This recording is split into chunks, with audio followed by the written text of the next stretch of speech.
Hi, my name is Cheri, and this is my stamp studio. Today I'm gonna continue my series that I have going on my YouTube over here on using some of Stampin' Up's new embossing folders. So here are a bunch of them. All of these already have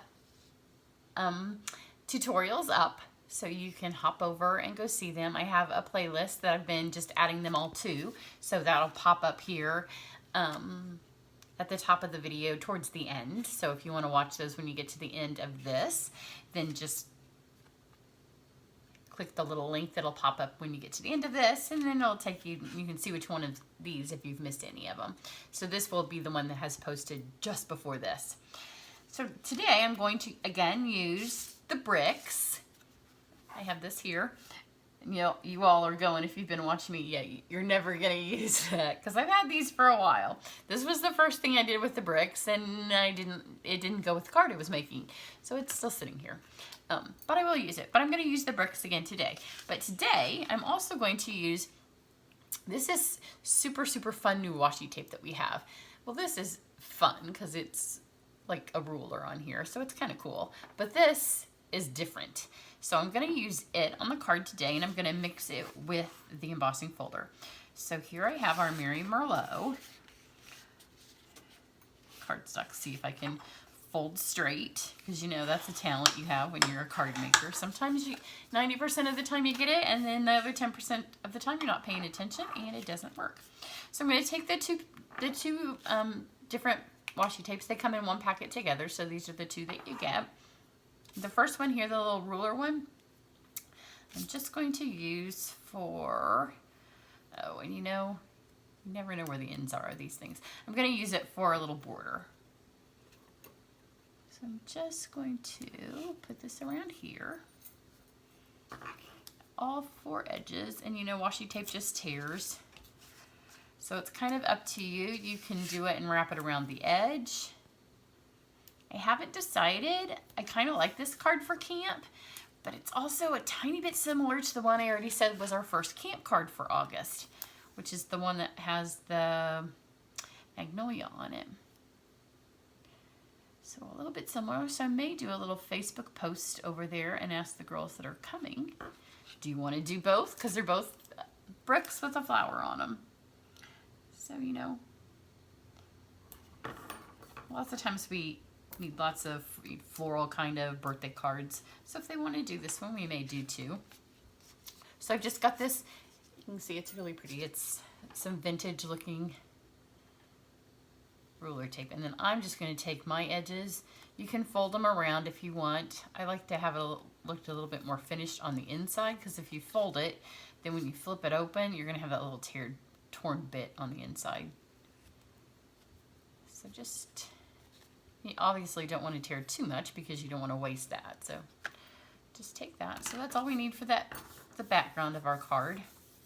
And I'm not going for perfect because this is going to have kind of a vintage feel. I have little scraps of everything everywhere. And I did put my little catch-it-all here. But it's full. This card has a lot of embellishments. There's not a lot to, like, it's not difficult, but I stuck a lot of stuff. Now these are our Perennial Essence Floral Centers. If you're doing my free online class that goes with the Perennial Essence, you've got one of these to use on one of your cards. And this is the espresso marker, just the plain Stampin' Up. I'm going to take my snips and just hold it, and I don't want the yellow because I'm kind of keeping the card with that vintage feel, although the yellow I debated. So it's kind of up to you, because the yellow kind of just gives it that extra, you know, vintagey, not everything quite was matchy-matchy feel. So if you want the yellow, you can keep it. It'd be a tiny bit easier to do because you could skip this whole step. And I'm doing it now just to give it a second to dry. So I got the top, and then it does help if you go ahead and get the back, because some of these little wispies back here show through if you don't, and then it gives it kind of a tinge of green when the yellow is showing through. So then you would have some brown, some yellow, and a little bit of green.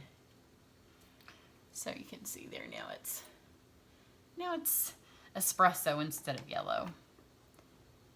And I'm just going to let that sit there like that and dry as we move on to another stage to the card. And that's using the petals that come in the washi. I better move these since I don't have the lid on them. Don't want to spill them. So you can see the petals on this washi. They're just whole petals. So I'm going to take, I think I have 5 of them. I did them so they did tip to tip. And there's always one whole one, so you know that's the next one that you're on. And there's 100 of them on the roll. And my centers don't quite have to touch because I'm putting another layer on top. So if this is going to be your main flower, then you'd want your centers to touch. But mine can have a little bit of space because I'm putting another layer on the top of them. But you can see the whole thing just sticks. I'll hold up and show it to you in a second. And they just pull off. These are much easier to find the end on than the rolls of washi tape. So now we have this. It's just stuck on there. So these would be fun like if you do journaling or if you do any kind of planner or if you have a scrapbook that you want to add some flowers to. So if you've watched many of my videos, I have told you with the brick that all of the other cards, it didn't matter if we put it in right side up or upside down because whichever side of the paper was right side up, this one it does. So you want to make sure the Stampin' Up! Is on your flower side. And you also want to make sure that this line right here is pretty straight because that way your bricks aren't crooked. So lay those on there, Stampin' Up! Side up. Remember, always put your seam side through first, because if you put it through the other way, it can snap your die. I'm going to sneeze, I think.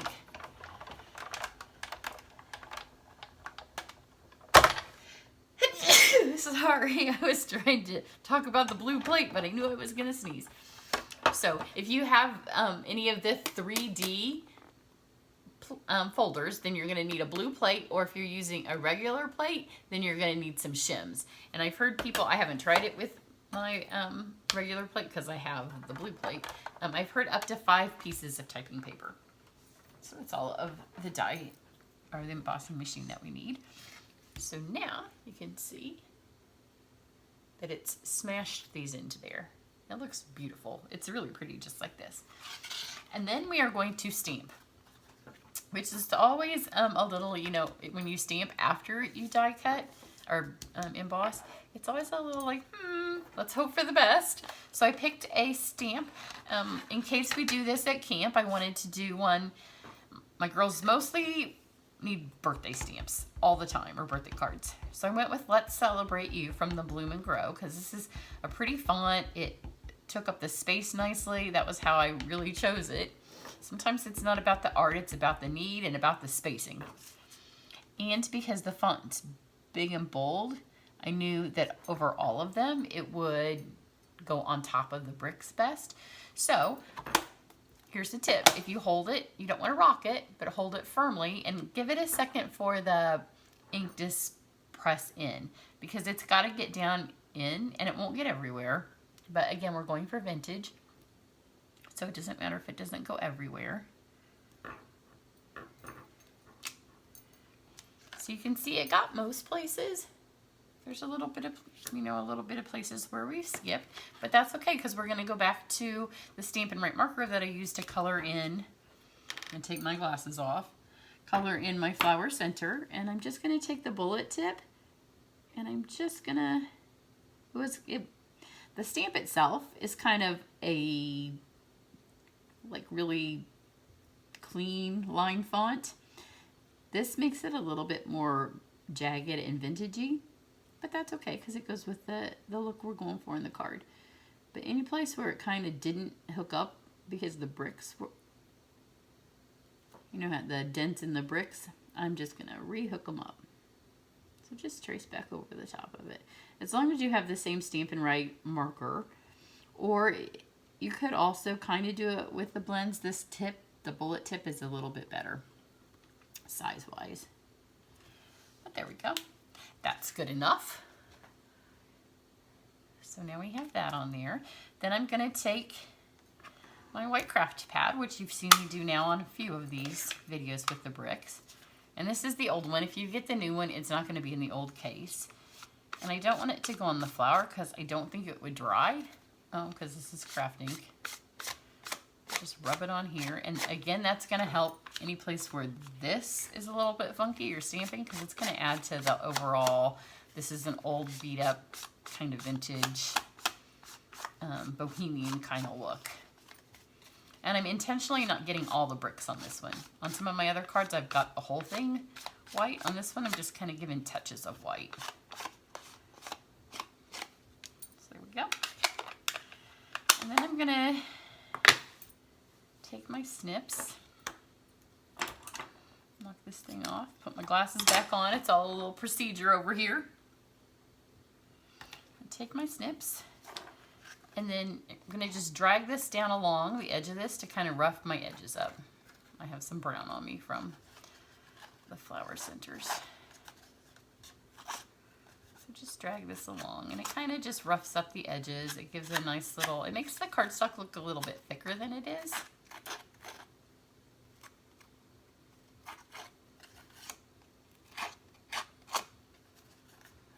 And if you rip into it, it's all going with the torn up bohemian vintage kind of look. Back in the 90s, like the late 90s, Stampin' Up, we were all about the vintage. We were all about the tearing. We even had tearing rulers so we could tear and make our tears straight. We did this a lot. And there were even little tools so you could scuff up your stuff more, but vintage was all the rage then. And if we'd kept some of those samples, they would practically be vintage for real now. Just anything we stamped then would be vintage now.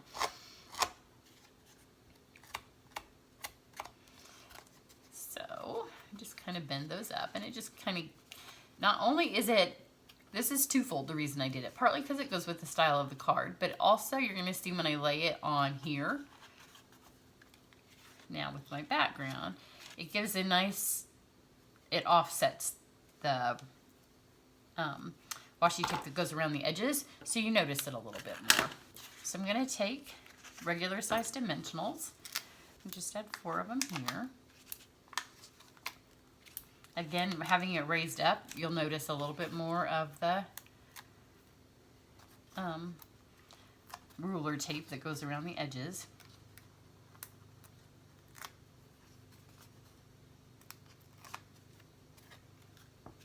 Make sure I put this on the right way.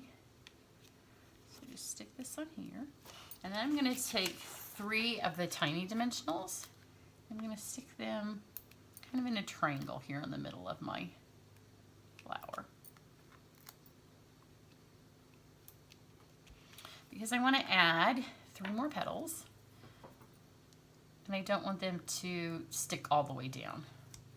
So they will stick on their own. And it wouldn't matter, I don't think, if you forgot to take the backing off of these. So now you can kind of see why it didn't matter. My things didn't touch. And you also want to go, so these petals are opposite, so they're hitting some of these holes. And just press. And so, see, now it's going to have a little bit of offset and a little bit of place where it stays raised up. So even if it gets smashed in an envelope or smashed just sitting here on my desk with all my other samples, it's going to keep some of it raised up.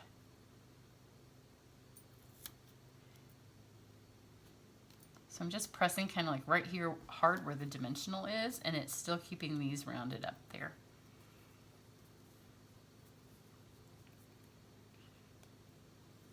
And then if you want, you can take your embossing buddy. I'm not going to do it on camera. I will do it, if we do it at camp, they will do it, and I will do it off camera. But you can take your embossing buddy and kind of stick it under here and take some of that sticky off so they won't adhere themselves down. But the other thing is, because there's a little bit of the white craft pad that's gotten stuck there, I don't think those will stick because I don't think that's going to dry all the way on there. And I think it will help it not stick on there. So go back over here. I'm going to get my fingers dirty again because I don't think this is probably all the way dry. Had my brown center. So you see you could have the yellow. I just like the brown. I was trying to keep it more of a neutral color palette. And then just add a couple of fun little embellishments. And I kind of just had some of the stuff that, again, going for vintage, and you know, vintage often has a whole lot of non-matchy jewelry kind of looking things. So these are clear and frosted embellishments, and those are the frosted, and here are the gold and silver pearls, but those are the gold. And then these are the new metallic basics. And add one of these, which I just realized I pulled all these over. I haven't finished my first sample, so let's add some of these over here. As you can see, I already put those. It doesn't matter where you stick them. I already stuck this on a different place on my original sample. Have one of those. Let's get one of these. I have a little spinny thing from Home Goods. Sometimes I get the Office in my shots, but I like to keep all of my embellishments where I can see them, because sometimes we forget. And mixing them, if you have them, and if you have lots of stuff, I try to just keep current stuff here, so when I show it to you guys, you can buy it. But if you have lots of years of embellishments, just mix them all up. You could put even more on this card if you wanted. I was tempted. I have the copper ribbon laying here. I was going to try to squish some ribbon on it, but then I thought it's really kind of, I wanted the washi tape to kind of speak for itself. So there you go, another brick background. So I think that might be it for my series on these, because my holiday catalog pre-order is coming, and I have to get some more camp projects done before I've overnighted it and my order gets here. So I might get some camp projects filmed. But if you would like, if you've never ordered from me before and you want a holiday catalog, just let me know and I'd be happy to send you one.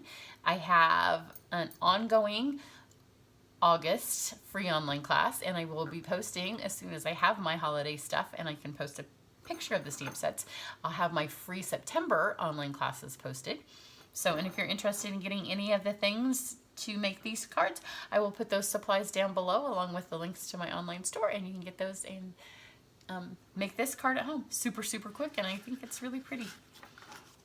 If you haven't worked with the washi tape yet, you're going to love it. So have a great day. Bye.